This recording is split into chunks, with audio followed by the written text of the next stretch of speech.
Hi everybody, Max here from Life to the Max with a quick tip. When you get new wiper blades, save the old ones. Because sometimes you never know when you might have a catastrophic failure of your wiper blades. Say there's an ice storm and you're scraping, you weren't paying attention, you accidentally scraped in and cut in or damaged the rubber of your blade. And then all of a sudden your blade just falls apart, and worst case scenario, you got those metal brackets that hold the blade in place, and sometimes they're scraping along the window and you have a nice arc scratch in your windshield. In this case, a very small amount of this started to come loose and break off. And every time it went, it was whipping around, and then that just in a short trip, maybe a 20-minute drive, it kept getting worse and worse and worse. And finally I had to cut it off to make sure that that wiper blade did not completely disintegrate, so I at least have some scraping. Luckily it's on the passenger side, not the driver's side.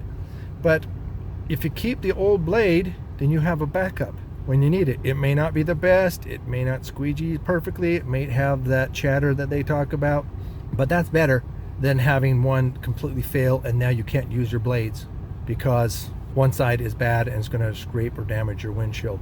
Another thing that you want to do, or I suggest people do, is to put a coating on your windshield. Use Rain-X or some equivalent to it.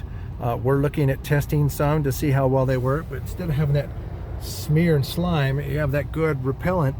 And oftentimes you do not even need to use your wipers, because the wind, as you're driving along, that water beads up and just rolls right off, and it works wonderfully well. So I encourage those two things on what to do just in case you have a catastrophic failure, which I just about did. And hopefully that's a helpful tip. Till next time, Max.